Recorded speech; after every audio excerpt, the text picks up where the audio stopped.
By now, you've probably heard my magic wand story. It's a brand that's been part of my personal journey for more than 20 years.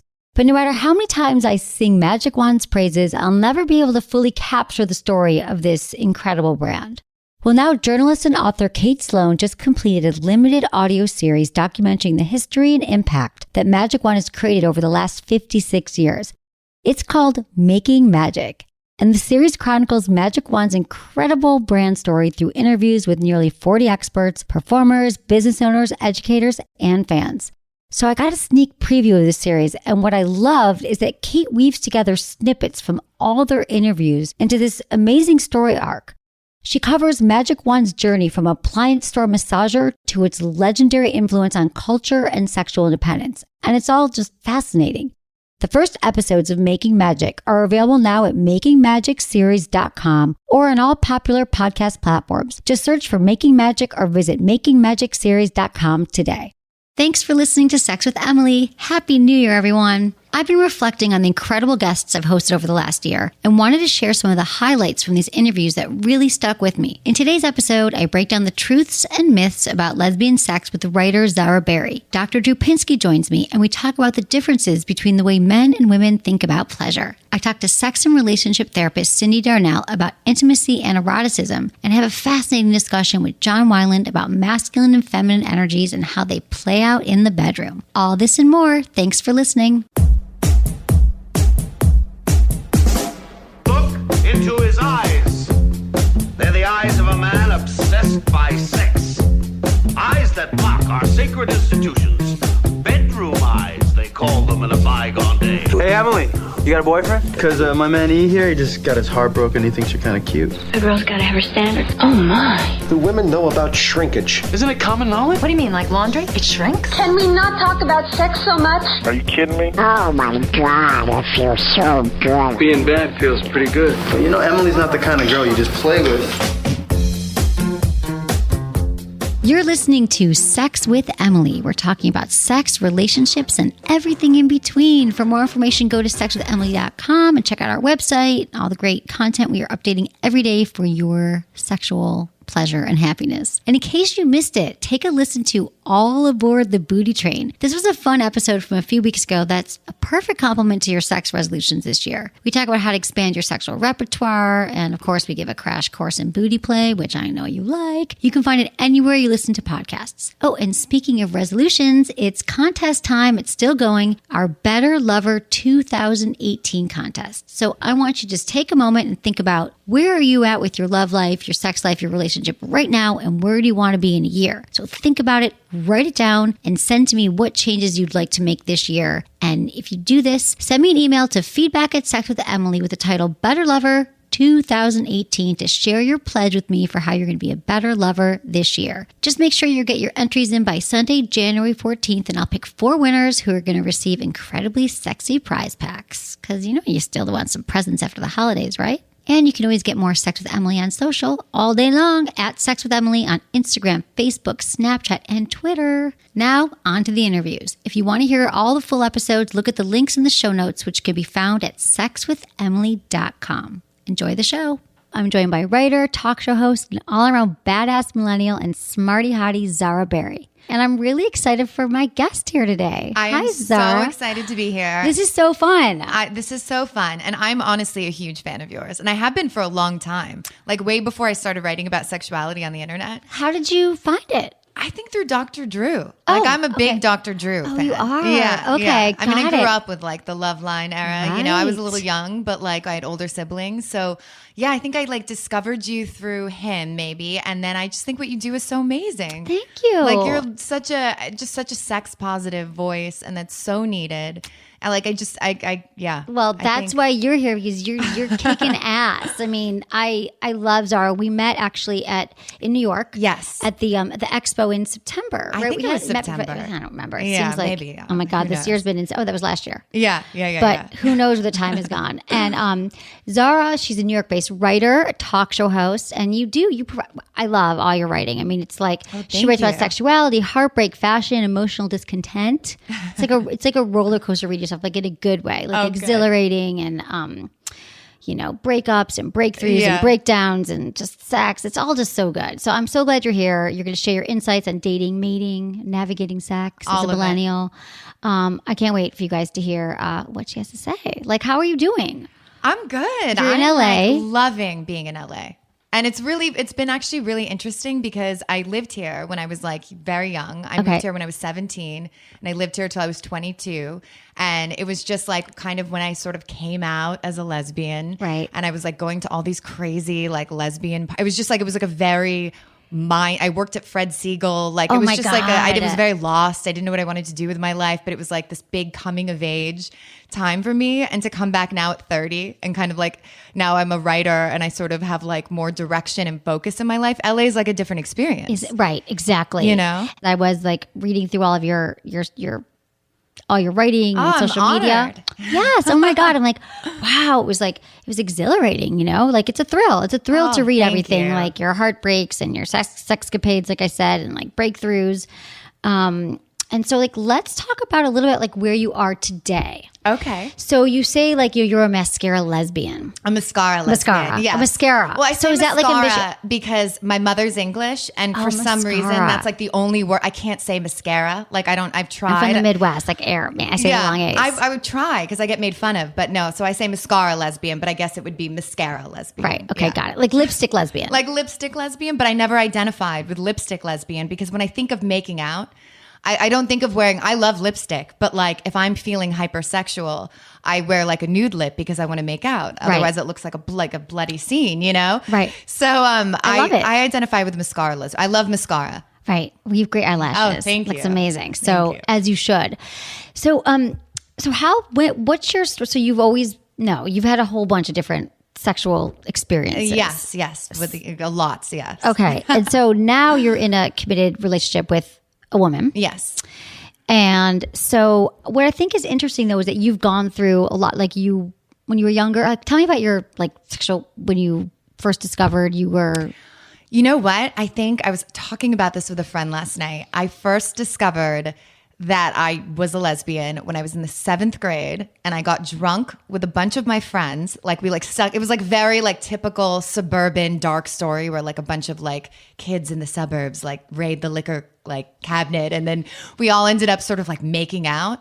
And I remember afterwards and giving each other hickeys. We're like, oh, let's practice kissing. And I'm pretty sure I instigated it. But, and then afterwards they were all laughing about it. And I remember feeling like, oh, like this kind of meant something to me.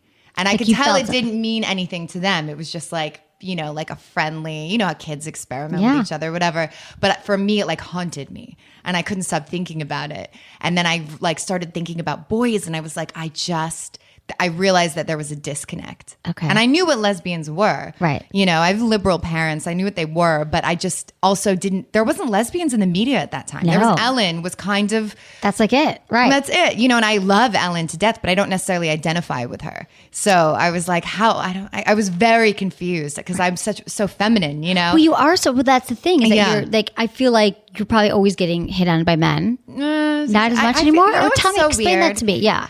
I actually am like so rarely around straight men. I feel like I'm always around women and gay men that when I am around straight men and they start hitting on me, I'm bewildered, Really? But do you come out and say like, what do you do? Are you like, sometimes I play along for a second and then I'll like go in for the kill and mention my girlfriend just because it's funny to sort of see. I mean, that sounds so evil. No, but they're like shocked, right? Like they're always like, what? Like, because they don't, you typically don't see, you do. We're in LA, we're everywhere, but you see it, but you don't also typically. Yeah. I don't know. Like, see, I get it. But I often will talk to straight men, as if they're just like bros. And I'll start talking. And then when they probably realize. like you because of that, though, right? Because you're so comfortable. Yeah. But then when they sort of connect it and they realize that I'm a lesbian, they're like, oh, shit. Like I'm freaked out. But. And do they ever be like, I can. Let's turn try you? Yeah. Yeah. I had a guy say to me, a gay guy says, like, well, what do you say? Like, if I went straight, I'm like, really? Are we really having these conversations? Like, you're not going to go straight because of me. And like, It's like, you're like, this is so boring. Are you really having this conversation? Okay. So you wrote about, you've written a lot of things, but you wrote about like sex myths about lesbian sex. Yes. And I think that like, I've been doing, I've done thousands of podcasts and stuff, and I've had gay, straight, so many different people on the show. But I think that like, lesbian sex still really is this mystery to a lot of men and women. I mean, if they're just like confused by it, or they're like, do you hate penises? Like, how does it really happen? What, like lesbian Beth, yes. What is it? Lesbian bed death. Bed death syndrome, Yeah. all that stuff. But let's talk about like some of the myths. Okay. Let's see. And I think you're so right. People are like fascinated by lesbian sex because I think that lesbians in general are very elusive creatures. I think gay men are more putting themselves out there, more open, but we're like a little mysterious. People like they really like, they're so confused. And I know like it's been a while since I've had someone like on the show, like I've had lesbians, gay, we don't get into it because like I feel like people know, but with you it's like this is what you do and you talk about it. So let's shed some light for some people. Yeah. And I mean, look, for a long time I always tell people this. People would say to me when I first came out, like, what's lesbian sex? And I'd be like, I'm not telling you, but it was because I didn't know. Right, and I was too embarrassed. And I'll get back to you on that. Yeah, girls would be like, oh, like, did you have sex with her? And I'd be like, no, but I wasn't sure if I actually did because I didn't know what it was either. How do you define sex? I mean, how do you define sex? And and like, that's the other thing is that different lesbians define it differently. So some lesbians would say, you know, when you use a strap-on, it's sex, or when any kind of penetration is sex, or oral sex. And I just say,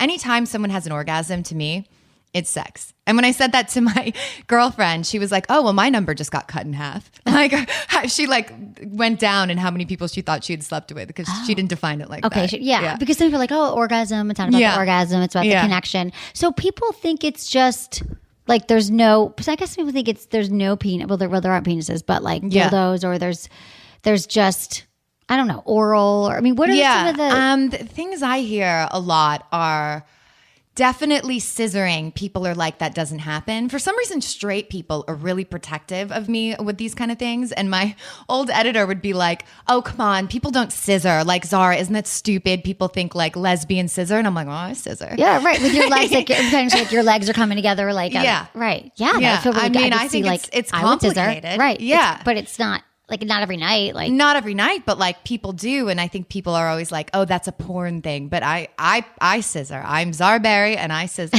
We're totally okay with that. So what else do I hear? That I think that people think that we're all experts on oral sex too.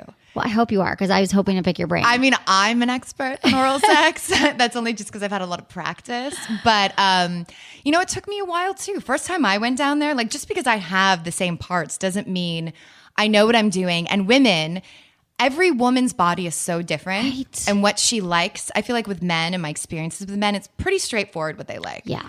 And women, it's like each woman has a different trigger point. Some women, like penetration. Some hate penetration. And each time you get a woman in front of you, you have to figure it out. You have to figure out what she likes and listen to her body. And I've definitely had plenty of sexual experiences with women where they didn't know, what they were doing. It was like being with a guy almost. Do they have women? Oh, they don't know what they're doing with you? Yeah. Do you feel we're like not all great lovers, unfortunately? No, we're really not. But it can be taught. This is why I exist here on the planet. But I feel like, and do you have a lot of women coming to you of like, oh, I haven't been with a woman and I want to be with you? Yeah.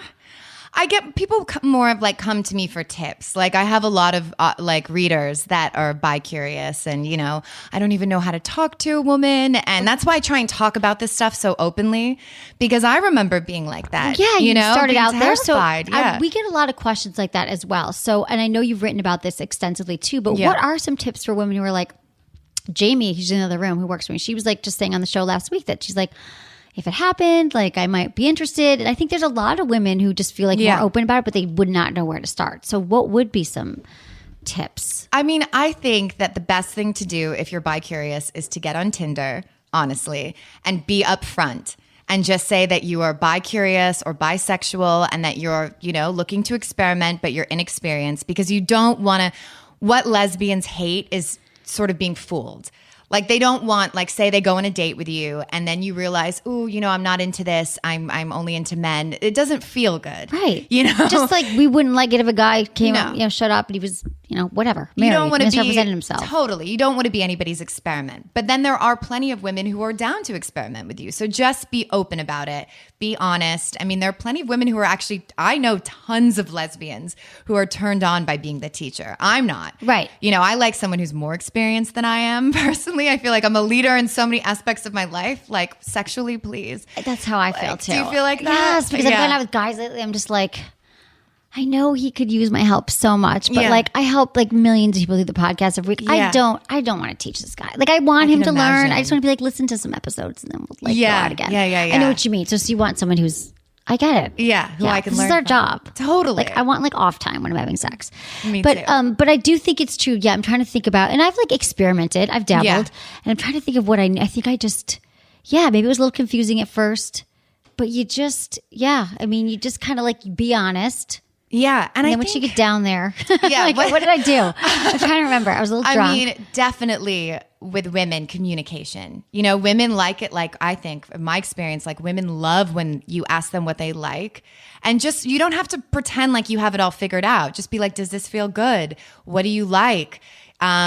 You know, you can even say like, I don't really know what I'm doing. Can you help me? And I think a lot of like women are into that. They want to help you and also like listen to her body. I feel like with men, women, everybody, I'm sure you feel this way. Yeah. Like you can tell if someone's responding to you. So don't get so in your head and worry about what you're doing and instead put your focus on the person. Right. Get out of your head, everyone. Get out of your I think that we're head. so worried about what they're thinking and how they, but the information's right there. Yeah. Like pay attention. Like, cause you know, is her breath changing? Is she moving towards you, away from you? Like there's a lot you can tell. Yeah. In the moment, but I think just like, you know, our brains are, you know, large, biggest enemies sometimes, I think right? that's the best sex tip I ever got it's funny because my mother used to I was always shy growing up and she'd say, okay, if you're shy, put your energy on the other person, start asking them questions. And then I've sort of like translated that to sex. Like if you're feeling self-conscious, just instead fixate on their body. Like, are they in tune with you? Is this making them feel good? Are they moaning? And then before you know it, then you're into you're out of your head and you're into the sort of meditation of sex, which I think is when the best sex happens, when you're just sort of like when you let go, it's like dancing. Exactly. That is the your best. body knows what to do.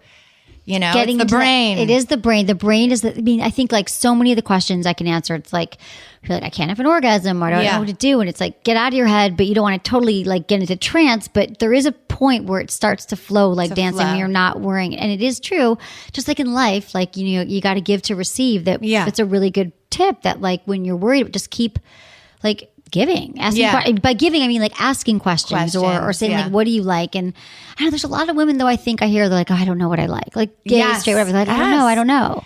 And that's when I was like, just masturbate, like figure it out. Like, how did you figure out what you liked? Did you always masturbate at a young age? Totally. From a very young age. I mean, and you know what's really funny is I always tell people this is that when I first masturbated, I thought that it had given me HIV. Because I knew, is that such a weird story? But just goes to show like lack of education does to people. Because I knew that, you know, one of my mom's friends had passed away from AIDS. And I knew it was like something sexual, but I didn't know what sex was. And then I figured out that masturbation was something sexual, but I couldn't, you know, no one had ever talked to me about it. So I spent like 6 months in third grade, like convinced that I had HIV and that my parents were going to like hate me because I was selfish and I couldn't resist the temptation. And then finally somehow I connected the dots and it was like a huge wave. Like I remember it. Poor girl. I remember being like, oh, okay, I'm fine. But yeah, I started masturbating young, and I think it's so important. I know it's the most important thing. I know. I mean, especially for women to figure it out because I think a lot of women feel like their partner's just going to figure it out or it'll just happen during sex, and we just know that doesn't. For some women, that doesn't happen. No, and like, also like I never knew. No, me neither. And for me, I always thought that sex was like, you know, even as a lesbian growing up the way I grew up, I always thought that like it was. Sex really wasn't for women to be enjoyed. You know, it was about pleasing the other person. Right. And I hear that all the time. Like, and you know, you think of high school and it was like, this girl gives great head. But you never heard rumors about like, oh, well, this guy is like great at going down on girls ever. Like, you know, guys didn't even do it. They didn't know. You're so right. It's always about this like, or this slutty girl who's labeled as doing stuff. You're absolutely right. We are not. And I'm trying to change that. And I see it even with young girls I know today, like 17, like high school girls, they're like same thing. Like it's about pleasing the partner. Yeah. They don't masturbate. They don't know what makes them feel good. So if you're young and you're listening or you're parents of young children, they don't know. They're not going to figure it out on their own. It's the same thing. And it's like horrifying because I'm like, I really think things have changed. Like I really think that young women today, young girl would be different with all the sex out there. But it's in many ways, it's not. It's about like pleasing the guy or looking good for them or keep putting out because I like them more or whatever it is. It's just not the case. I'm going to welcome my guest, Dr. Drew Pinsky. Hey there, it is fun around here. That's why I can't stay away. I know, Gotta right? Keep coming back. You gotta keep coming back. For the pounds of lube, especially. Dude, don't leave without pounds of lube. I got a backpack for you. Full of lube. Yeah. That's Dr. Drew, hysterical. it's so awesome. funny. So I never listened to my podcast. So I've been doing it for 12 years. Yeah, I don't listen either. To anything I do. Ever? Never, almost never. My Right? wife listens to stuff, so I sometimes hear it in the background. Right. And I cringe. Right, exactly. But it's not even so much because my voice, I've already gotten over the fact that my voice is like this and I say way too much. It's more like I was there and I feel like Yeah, I that really was have to it. listen. Yeah, And do I really if I have an hour, I want to listen to something else. Absolutely. If I were going to evaluate myself, I'd probably listen for 5 minutes ago, and I'd have many, many notes in 5 minutes. Well, believe that's me. the thing. And then I want to change everything. So Yeah. I just don't. But then, so you're coming back. You've been on the show. You were on one other time. There were two other times. I'm sure it's twice. but Maybe the last twice. time we had a really good conversation. We had a party. That was a party. Like that was fun. And then you saw me speak at the human gathering. That's and right. You thought that stuff was interesting. Exactly. That's different stuff than we were talking about. Different stuff. But what I was going to say is, well, right, because that's what I want to talk about as well. Okay. So it was when you were on the floor and you were like talking about how we were talking about happiness first of all, and you were talking about how it's this elusive thing, and there's all these books on happiness, and no one ever defines what happiness is. Right. And then Very you're saying, concerned about it's that. actually about. You were saying that you're grateful. If you're grateful a few times a day, that's what That's a sign. can make you happy. That's The a sign That's that a you can be sign you're happy. happy. And it also adds to happiness too, yeah. It kind of adds to happiness. But then also when you were talking about, and this might be too much because we do have callers, we have things that we're doing. We're a little away from sex a little bit, but go ahead. But I don't know. When you were talking about your experience, I think it was with your Patient. therapy, Oh, my rational therapist. motive therapy. Is that what right? Emotionally focused therapy. Oh, God.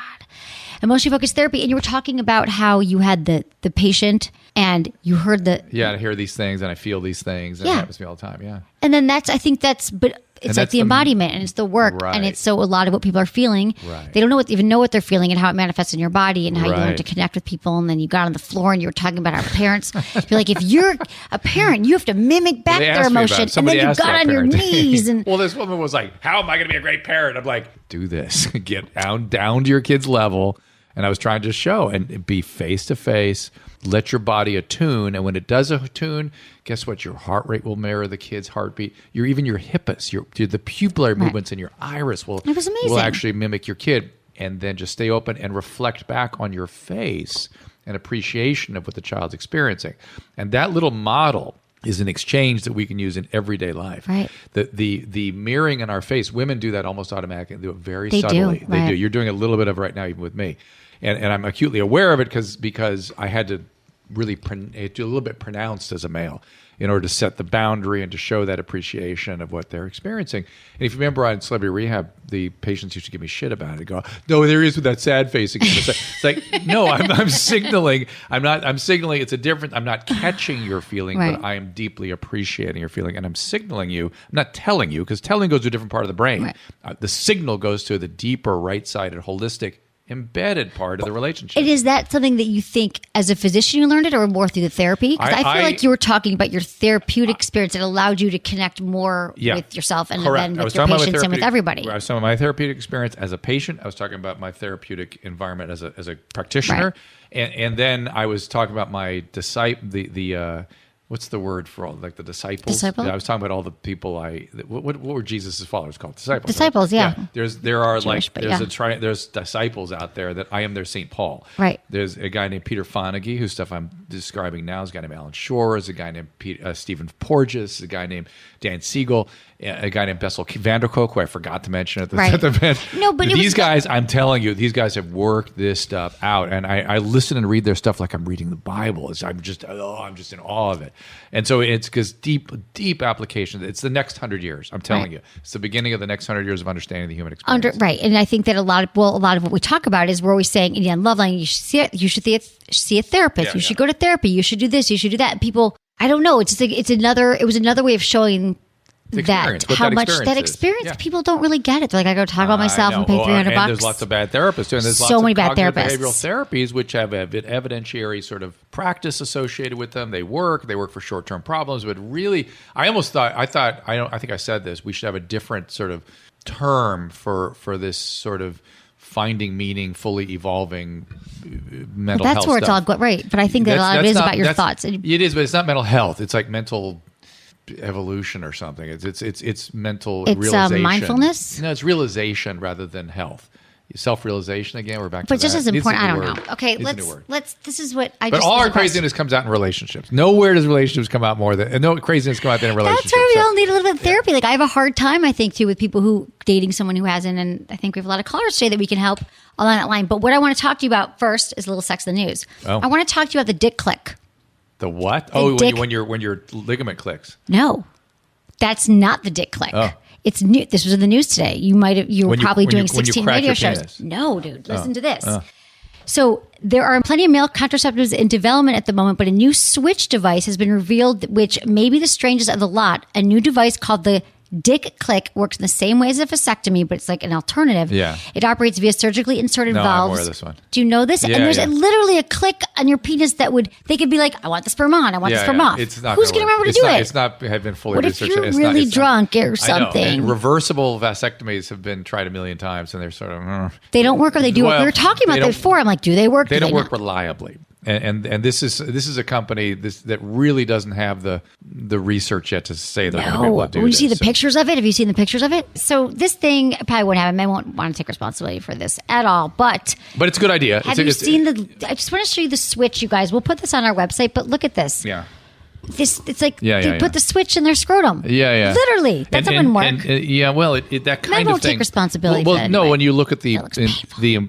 penis implants, the penis pumps, Yeah. they're kind of like devices like this. But that's a lot of hardware. It's Yeah, not a minor exactly. thing. It's a big deal.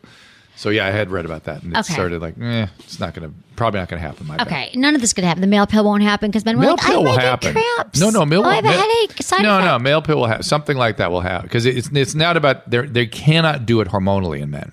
You can't do it. They can't stop the sperm. Right. in the You same way. can't. So it's going to be some sort of blocking agent, either blocks capacitance. And before the sperm can penetrate the egg, it has to do something called capacitance. Right. The head of the sperm has to change in a certain way that helps it penetrate. So it's either going to interrupt with the movement of the tail or the capacitance, I think. And you think it's really going to happen? Someday. It's take a while. I just feel like that we're spending so much time on the female pills and stuff like that. Yeah. They're not going to. That men wouldn't take it. They wouldn't be responsible.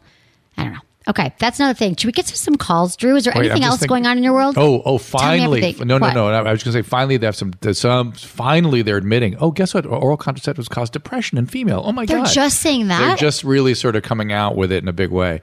And it's like, no, how many times on Loveline do we say, are you on the shot? Are you on progesterone every pills? day, Right, that's right. Why don't they warn women at all? I would think that there's more information now, but now we know the fact. I mean, And Anna it screws their referring back to libido last, up. and- everything. Oh, my God. Anna, mean- did Anna have a problem with this? Anna, no. Did I say Anna? I thought that's what you said. Oh no, I said and on the last show. No, but Anna, I don't know if Anna did. But when I was on the last show, we were talking about how women have no information about sex. They're disconnected from their bodies. Younger girls, like when they're first having Even sex. still now? Yes, we talked. So You're weird. like me. See, I didn't remember either why everyone loved the show. Yeah. Because everyone here loved it too with us. So I was like, okay, I'll listen. Yes, I ran. I'm like, I'm going to listen to the show. And I'm like, oh, this was pretty good. We talked all about how women don't I even wrote it down because I still don't remember. I'm sure now. what I was talking about, though, was how mystified it makes me that in this day and age, how that's possible. That's what And I so- was upset because I had family and friends who have kids who are 17 and they're like, sex hurt. I don't understand sex. I don't masturbate. Gross. And Yeah, so it hurts inside of me. The penis, the condom, ew. And they don't understand. They don't understand sexuality. They don't understand why they should masturbate. They Well, but don't they're even not know why they don't want to be vulnerable. So they don't even want relationships with anybody. So they're just having sex to please the guy. Nothing's changed because I felt that way. You're right. And that means there's something biological in this, right? And so we have to, Yes. there's a difference. And guess what? Everybody, men and women are different biologically. So you have to help them with that biology. You have to treat the men. You're trying to get them not to do something, Right. but you can't get them to stop. And the females, you're trying to get them to engage with it and to be a part of Exactly. it. You know, it's funny. I saw something on. Do you ever watch that show? Oh, this is way out of your demo, but Frankie and the Yes. Jane I'm Fonda just thing. because everyone's talking Yeah. about it. Yeah, I've seen one episode. Okay, well, Susan loves it. My wife loves that show. And in there, they eventually get a vibrator business. It reminds me of a million times. The second and third season, they really get into this vibrator Right. business. And one of the character, young male's female partner, they have sex. They do it for a long time. She says it's great. And he leaves the vibrator behind, the mom's Right. vibrator device, which is supposedly this wonderful, super special device. They are super special. I'm sure something like that exists in your Yeah, closet yeah. already. We'll get some treats. Yeah. And And he hears her after they've had this long session masturbating and making a different sound, and it freaks him the hell out. And I thought, oh, that is so much about the man. And he confronts her. He goes, look, how come I couldn't make it? This is like the man. We want you to have the ultimate experience with our penis. Right, exactly. Now, That's it. How come you? Well, I couldn't. He was like so upset. She goes, oh no, it's not better. It's just different. We're like, okay, here's what I heard. Blah blah blah blah Right, blah blah. exactly. And it wasn't my penis. My penis was not in the room. But we have, when you say it's different and it sounds more intense, we just hear we missed out. We didn't hit it right. It's weird. And we literally can't imagine that there's an equivalent experience that's better or good that's not about orgasmic intensity. Does that make sense? Yeah, absolutely. Because we're fully in that sort of biological zone in our sexuality. No, that's true. Even though we appreciate the connection, we like the intimacy and stuff, in terms of the orgasm part, there's an orgasm. It's either intense or super intense, and that's it. And if it's super intense and you weren't there and it was different, then the ego, it's the ego too. It's more than ego because it's not biology. But it's a language we don't understand. Because I still, as someone who tries to be very attuned to all that, I really don't understand. I watched that scene. I went, I have no idea what she's talking about, and yet that's a real thing. I know that's a real thing. And I really don't know what she's talking about. It would be like if you used, let's say, a fleshlight, like a male masturbation sleeve. Or like all you could think about is like, that's still your hand, though. I mean, I guess a vibration doesn't feel. No. You're just saying having an orgasm with a vibrator, not a penis, is not. What do you? No, see, you don't understand what I'm saying. I don't understand the way you don't understand. Right. That's the craziness here. Men are from Mars. Men will have more intense experience based on who they're with, novelty, what their eyes are perceiving, and what you're experiencing. Right. That's the rest. That's the right. Is there any other noise with the signs? vibrator? I'd rather be with a man and like more noise with the vibrator. I'm man. already jealous. More noise with the vibrator. What are you talking? Huh? Maybe my orgasm. Maybe you said the orgasm sounded different on the TV. I know, and you just said you make more noise with the vibrator. Sometimes I have more orgasms, and I'm jealous for your partners. I'm immediately jealous. I make a lot of noise. Right? With the Am I right? Look, there's another man sitting here. Yeah, he knows what I'm Michael, talking what? You'd be jealous, right? Yes. It's weird. And there's no reason. I understand it's totally But what about when irrational. you masturbate? Isn't it different? Like No. It's just whatever we're looking at. It's what we're looking at. Yeah, but then how couldn't we? But women are threatened all the time by male masturbating. They're like, I don't understand. We're why he's looking at that not threatened. We're hurt. We're disappointed, right? But women are disappointed all the time by their partners who watch porn. Okay. They're like, oh my God, does he want me to? They're threatened. We're not threatened. We're like, why? I'm hurt. Why can't I do that? Because you don't vibrate.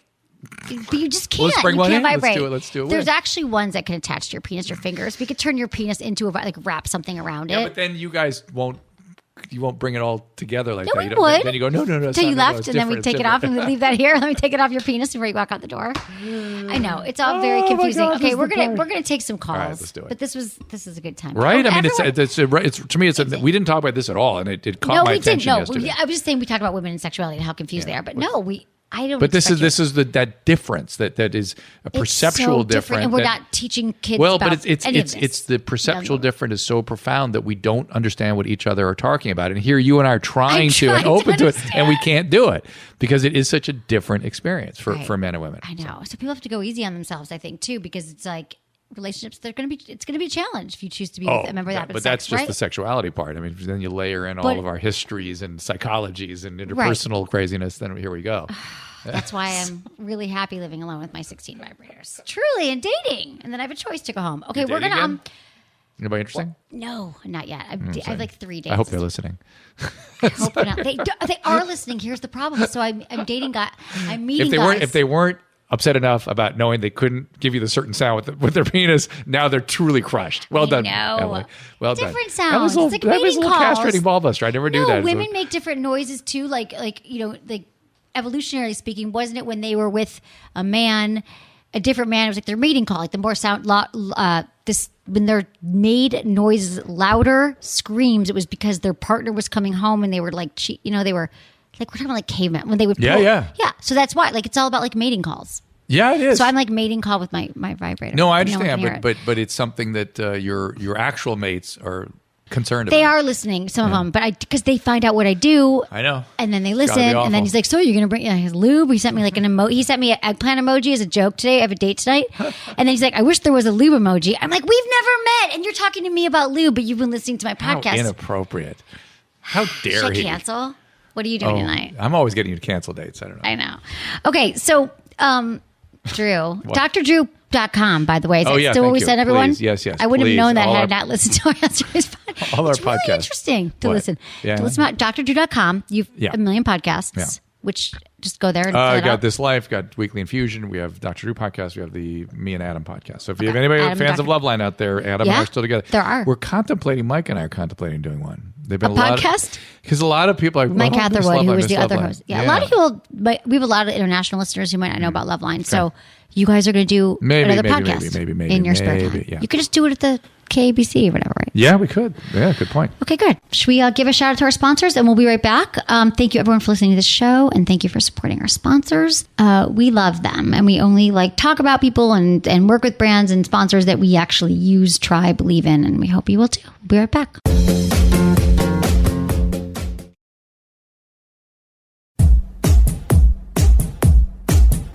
I hope you guys are enjoying the episode. The next half features Australian sex and relationship therapist Cyndi Darnell and John Wineland, an expert speaker and teacher in the practices of masculine and feminine energy and spiritual intimacy. I'm here with Cyndi Darnell, one of Australia's leading sex and relationship therapists. She flew around the world just to be here with me today.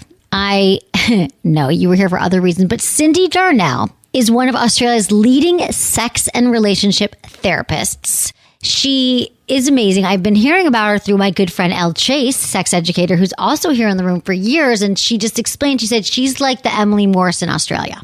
Cyndi, I'm so glad you're here. Welcome to the show. We have a lot of listeners in Australia.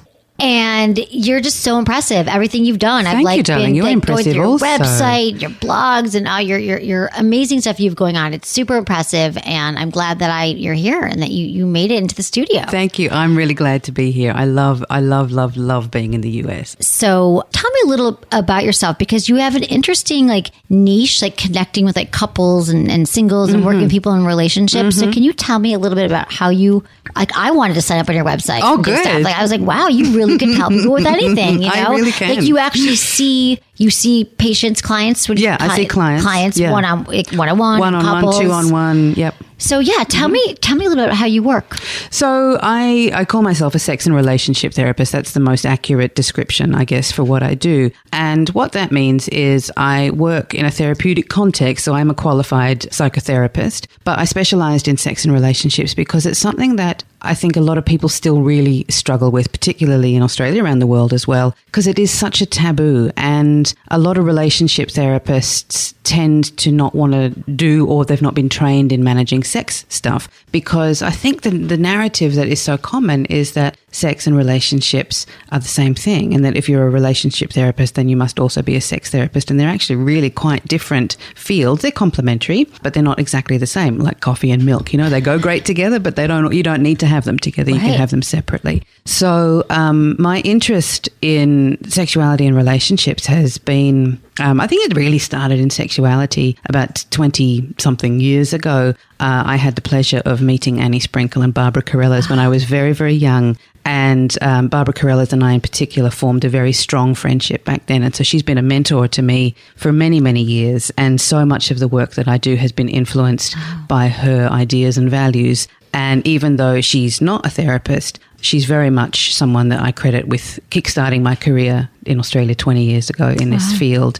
So I've gone on since then. For people who don't know who Barbara Carrellas is, could you? So Barbara Carrellas is from New York, and she's the author of Urban Tantra, among other things. And she also is, I think, one of the world's leading Tantra experts. And she's also one of the world's pioneers in teaching Tantra from a non-gender specific aspect. So she has sort of blown the whole idea of sort of divine masculine and divine feminine out of the water, and has really pioneered a whole new approach to Tantra, which is all gender inclusive. And she's amazing. And her partner is Kate Bornstein, who is well known for being a very well loved trans activist, and most recently on the Caitlyn Jenner reality show. So they've both been it started with my aunties, my sex aunties. I love it. But they were here, but you've stayed in touch with it over the years. Absolutely. She was your mentor. Okay. Yeah. So it started with that, and then you got your degree in therapy. Yeah. So I went and studied therapy first. I was just a regular, garden variety psychotherapist first. And then I found that the therapeutic community in Australia and internationally is in many levels quite conservative, especially when it comes to sex, because there's a lot of misunderstandings about even the concept of what is sex, what is normal sex, who has it, who's allowed to have it, and the notions around all the taboos and what's allowed and what's not allowed really throws people. And because, we've all pretty much grown up in some version of a sex negative culture, if you haven't learned to talk about sex in helpful and meaningful ways, even if you're a trained therapist, you can be trying to be helpful with your clients and still make mistakes if you're feeding in to old ideas that are limiting and shaming of people's sexuality. And I don't just mean their orientation. I mean their practices, what they actually do. But the relationship what the relationship therapists do. I agree, because I feel like people that it is so different, and that I actually think a lot of my listeners who call and who email the show, I'm like, people need sex therapy more than they need relationship therapy. Yeah, well, it's complementary. It is complementary, but the fact that you know both, thing. And I understand that most relationship therapists really don't. They don't. It's a whole different. They really don't. And how would you explain? I think you do it well on your website, but how could you explain the difference? What someone would get from relationship therapy and sex therapy? Well, it would depend on the problem that they're having, because I think we all get tricked into different beliefs about sex and relationships because of the narratives that we are taught from a very young age. And this happens through movies and books and news and just, common assumptions about how things are. And I think one of the biggest things is that intimacy and eroticism are the same, and they're really not. Because you can have intimacy that is very sort of vulnerable, making heart connected, all that kind of, yummy, mushy, security-oriented stuff. And that can actually put out the fire of eroticism for a lot of people. Cancels it out, right. And that can be problematic for people in long-term relationships, particularly people in long-term monogamous relationships. How do we navigate that space between wanting to feel safe and wanting to feel hot? So this is where it becomes a particular skill in dancing between those 2 points on the spectrum and what is possible, and also engaging people in conversations about what's normal. Because I think a lot of folks get very, very invested in being normal, as in contrast with being content, that people really want to be normal. They they'll say to me, how often should we be having sex? And they want some sort of 1.7 times a week or whatever.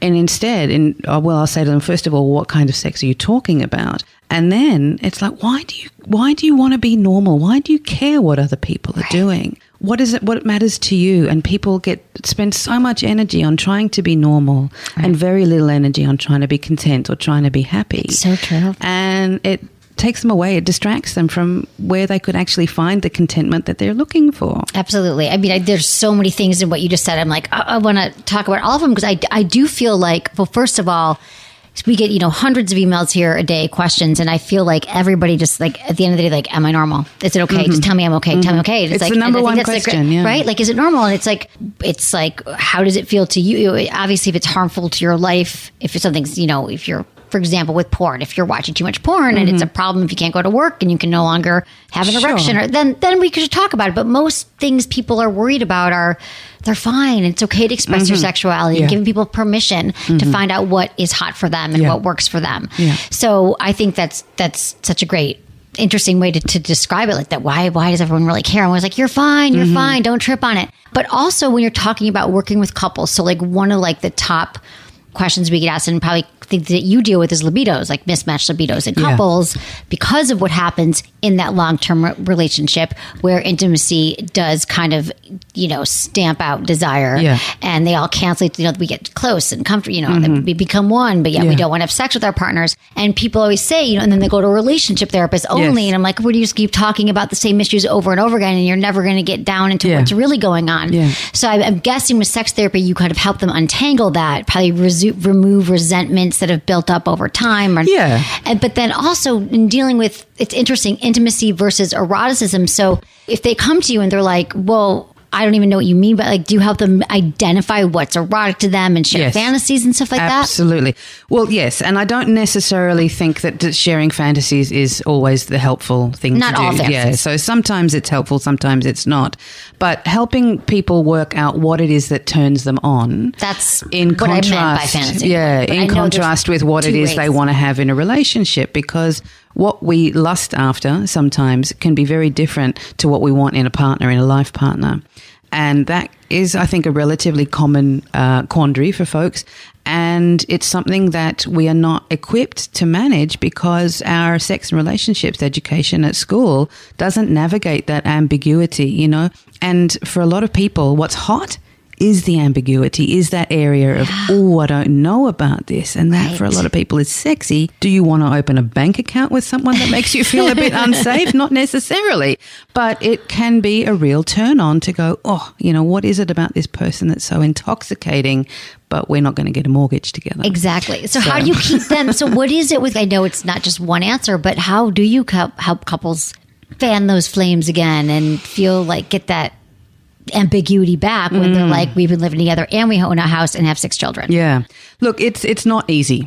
I can tell you that. But it does involve what I call a degree of self-inquiry. So you need to go back and look at what your motivations for having sex are. Now, yeah, you said, okay, let's go back to that. So they have to think about... They have to think about what their motivation is. So if they are looking for a motivation that is what, you know, like lust-oriented, that they want to feel that lusty kind of hot energy that you feel when you first meet somebody, you might not get that again in a long-term relationship. I'm not saying that you won't, but you might not. So I often refer to it as that kind of intention of sitting at you're trying to get to a destination, but you're sitting at a bus stop and you're waiting for a bus that never comes because you're waiting to feel in the mood, you're waiting to feel hot, you're waiting to feel excited, and that bus isn't coming. And in the meantime, you're sitting at the bus stop and all these cars are going past and Ubers are going past and your friends are going past, taxis, everybody's going, you know, do you want to ride? Do you want to ride? And you're like, no, I'm fine. I'm just going to sit here and wait for the bus. And you sit and you sit and you sit and you wait for years for this bus that never comes. And in any other situation, if you had a destination to get to, you would walk if you had to get there. But for some reason, when it comes to sex, we are so invested in having lust be the motivator that we will sit and wait for that bus even if it doesn't come. Right. And we don't even investigate what, And we don't investigate other modes of transport. If we want to get to a place, we might have to get there in a bunch of different ways. And if that bus isn't coming, that's going to be okay. How else can we get there? Can we catch a ride with somebody else? Uber, taxi, whatever. And that's the thing with sex is that folks get really locked into it. It has to look a certain way and it has to be a certain way and it has to be like it is in the movies or it has to be like it was when I was 16. And it's like, maybe it's not going to be so you that break way. that down. You break Absolutely. down and that can take a bit of while. Oh, yeah, it does. I mean, I was going to ask you about, because sex education here is abysmal. We don't get any sex education. In Australia, it's the same. So, yeah, I mean, Australia, because I told you, like, we do have so many, hello to all my Australian listeners and all my listeners, But yeah, I was just wondering why the huge influx lately also of listeners. I don't know if like what you're saying is it just it's less there, even less education, less I don't know that it's less, but it's just sex is not something that's necessarily socially talked about. I mean, there's a presence of sex in the media, but it tends to not be especially robust. It tends to be very kind of light and it tends to be sort of very focused on being normal. There's not a great exploration of sort of alternative sex practices or alternative relationships. That is slowly starting to happen, but folks are still, you know, playing the normal game, I think, in a lot of ways. And slowly, that's going to start opening so glad up you're there when for we them. get more access to more information. Right. Is there anything that you see as a difference, though, between you've spent a lot of time in the States and Australia that's kind of a different kind of approach to sex, besides not talking about it? Is there anything, I don't know, trends or things have come up lately that you're like, oh, that's interesting in Australia? I think... Or is it all the same? It's pretty much all the same in terms of the information that's fed to us through the media is similar to what's going on here.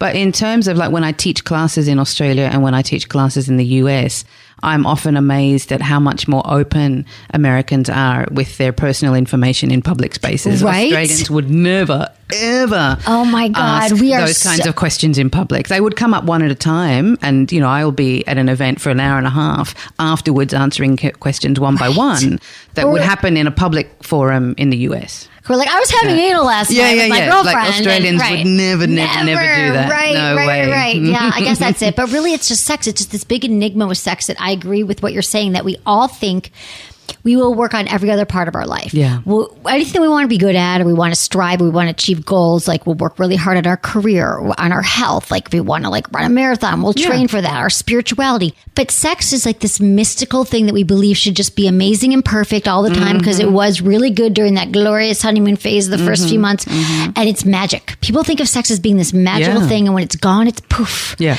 And it's just like, I spend so much time, as I'm sure you do, just trying to get people to even just the basics of it. It's going to take some work. The bus, you're going to have to look at where you're going, but it's like fun. It's like, this is an interesting kind of work. This is the best kind of work you could do. Yeah. It'll help every other area of your life. So I just... And also, I think it's a process. I mean, it never ends. I've been studying sex in various forms for over 20 years, and I still feel like I don't know everything. Right. I know a lot of stuff, but then I think I get to a point where I know a thing, and then it changes, and I'm like, actually, no, it's not that. Exactly. It's something else. That's my guest, John Wineland. Hi, John. I just love come on, I'm going to bring you in now. I'm going to go through some things here, but John's awesome. I'm really excited to have you here today. Thank you. We were talking a little before the show about all the questions we get asked from listeners, and I was like, a lot of it is about how do we keep that sexual attraction alive, and what is sexual attraction? Like, if we don't have it at the beginning, can we build that? And then when you're in a long-term relationship, we never want sex at the same time. How do we really connect? How do we enhance intimacy? And what John brings to the table is he's a coach. And how would you explain your work exactly? Yeah, it's a difficult. I tried. I was like, I'm going to come up with one sentence, and I said, I'm just going to ask him. Yeah, I teach sexuality, right? I teach men and women, so I teach sexuality, spiritual intimacy is what I call it, and embodiment. Like, what's it mean to be sort of bring yourself fully into your body and then have sex versus having sex as a way to kind of get into your body. Yeah. Right. Yeah. What that does. And then I also work with people teaching meditation. I teach movement. I teach all kinds of things in between, but mainly it comes down to how do I deepen my relationship? How do I have a better relationship? How do we have better sex? How do I communicate with her? How do I make her happy? That happens a lot. Like, men really want to know, why can't I make her happy? I love her. She loves me, but she's always pissed. Right. Yeah. I mean, but really, I feel like I'm responsible for my own happiness. Do you know what I mean? If someone doesn't make me happy, I understand what you're saying, though, that women we want our partners to fulfill all these things for us. Right. But right. ultimately, well, that's a tricky one because self-sufficiency is a beautiful thing, right? But if you're too self-sufficient as a woman, right? So women are well ahead of men and actually passing men in the capacity to earn money. In 20 years, women are going to make more money than men across the board. We know that. When a woman is self-sufficient everywhere in her life, fantastic. Happy everywhere in her life, fantastic. And the relationship can only be as good as the states that both people bring to it. So yeah, of course. However, what the masculine craves is to be able to lead someone who wants to trust him someplace that she can't lead herself. So what I see with women a lot is they're super successful. Most of the women I work with are super successful, but they bring that self-sufficiency to the relationship and they don't offer the place where they actually need a masculine partner, or it could be a feminine partner, right? Could either way, but they don't allow their self-sufficiency to drop away at the crucial moments of relationship and sex. And that actually pushes men away. Yes. So I see what you're saying. And I was kind of just being I'm responsible for my own happiness. I get it. I've been with many a man who I'm just why when I'm with you, I feel worse after. And I'm not saying that I haven't felt worse or guys haven't made me, but I do think that I am probably one of those women for sure. And I wasn't always, it's at this point I take care of myself. I'm successful. I have really good friends. I have a lot of issues too, but I could see that I could possibly be coming across that way and then guys are like, well, I don't see where she needs me. And it's not necessarily like I need you to pay my rent or I need you to, but in other ways that I could soften. And I always thought of myself as like, but I'm so feminine. I'm so, but there is a certain energy, the way I move, the way I talk, the way I, what I would offer to men. So what do you tell these women? Where would you start with me? Let's just turn this to a therapy session. Do you guys all mind? Because I need a little help. So, I'm not, so there's nothing wrong with that. I know. It's all great to be, in the stages of relationship, we go from this place of give me what I want, right? Like, give me what I want, to this place of let's make it about us, right? Let's make it, I'm sufficient, you're sufficient. We're whole human beings, and that's beautiful.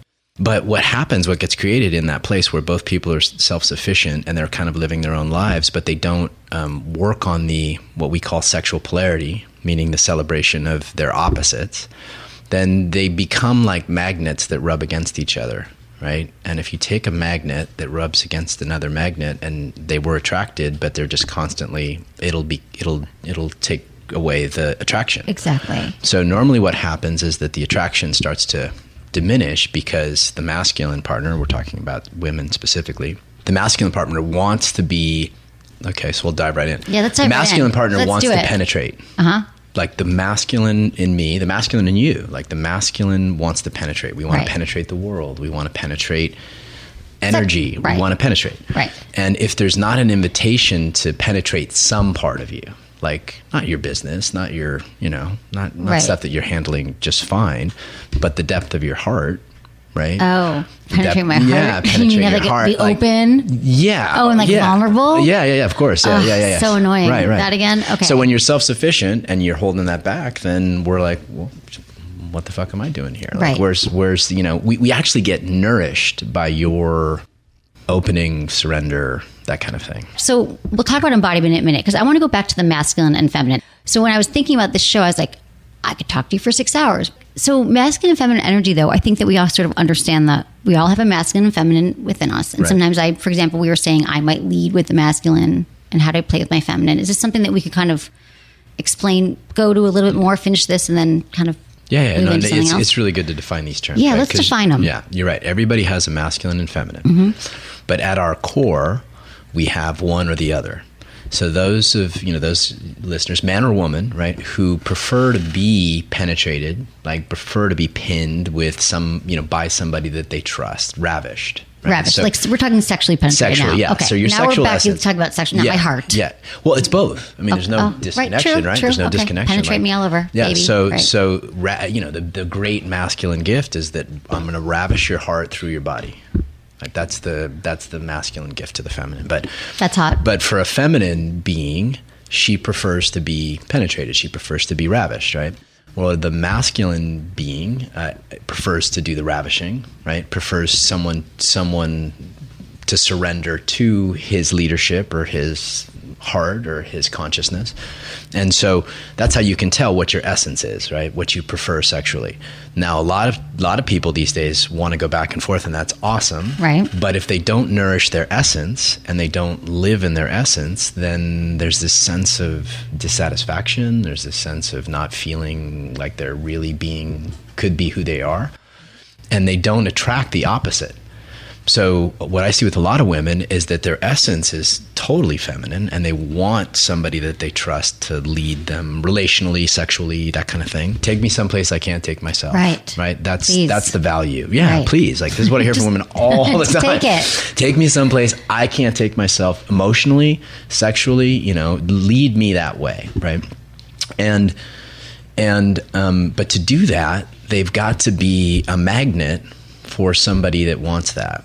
And so sexual polarity is the celebration actually of the essence, the masculine essence in a man or a woman, but typically it's a man, and the feminine essence in a man or a woman, but typically it's a woman. And when you have those two extremes magnified, it creates an arc of what we call sexual polarity, like the South Pole and the North Pole. Right. Yin and yang. I mean, this is not new stuff. People have been talking about this for thousands of years. Exactly. Right. Yeah. That's why this is also, it's Yeah, it's tried and true. Yeah. So we're bringing it up. So that's why many long-term relationships, because I know this is a question listeners have, why they're always asking, why is there no attraction? Right? Because they have a lot of resonance, which is beautiful. Resonance creates intimacy. Intimacy is we're the same. Like, I'm human, you're human. You know, I have a heart, you have a heart. Mm-hmm. I might be afraid, you're afraid. But that's not very hot, right? I mean, it's beautiful, and it's one pillar of sexual intimacy, but the other pillar has to be, let's celebrate the difference. Like, what makes you feminine at your very core? What's the essence of feminine? And the essence of feminine, from how I've studied and how I teach it, is the essence of feminine is I move love through my body, right? And the more I can move love through my body, the more someone with a masculine essence, whose essence is I'm consciousness, right? Mm-hmm. Your listeners might freak out right now, but I'm going to go there. Guys, go there. But stick with us, guys. I promise. I am at the essence. I am at the essence that which never changes. Like, I don't change. Like, the masculine in me is the same always. Mm-hmm. The feminine is changing all the time. So you get this. That's why in workshops we teach the men to actually be still and the women to move, because you put those two together and you can see it. It's just like immediate energetics, immediate sexual polarity, immediate heat.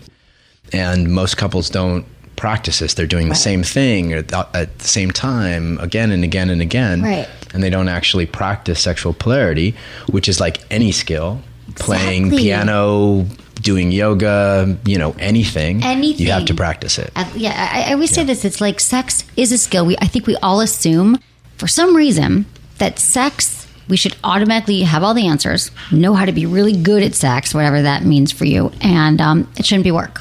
And what else in your life? What else in your life are you great at that's really important to you that you didn't have to work at? And it's a skill. And so it's okay. And that's the other thing that is interesting after 12 years of doing this and reading all of your emails and talking to everyone, is that people are truly every single day surprised that it happened. They're like, wow, sex was so great, Emily, the first 3, 6 months, year, and now it's not. What do I like? They're the first person that it's happened to, right? Because people are like, I don't understand and I can't get it back. And this is part of the practice. That this is going to happen. I'm like, let's prepare for it. And then here's what we do about it. Yeah, well, there's so many reasons why that happens, right? I mean, they've proven now that once you commit to somebody, like once you move in together or decide to get married or have a baby or some kind of commitment, you're destined to relive your childhood programming.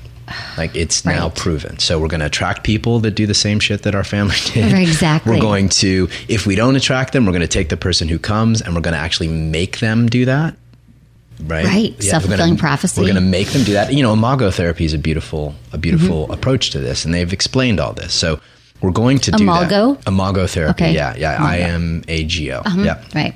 And so what to do is, it's not a problem. We all do it, but most of us are unconscious about it. Exactly. So we got to get conscious, like, oh, I'm doing this thing. I'm making her do the thing that absolutely kills me, or I'm making him do the thing that is going to ultimately make him do what my deepest wound is. And most of us are unaware that we're doing it.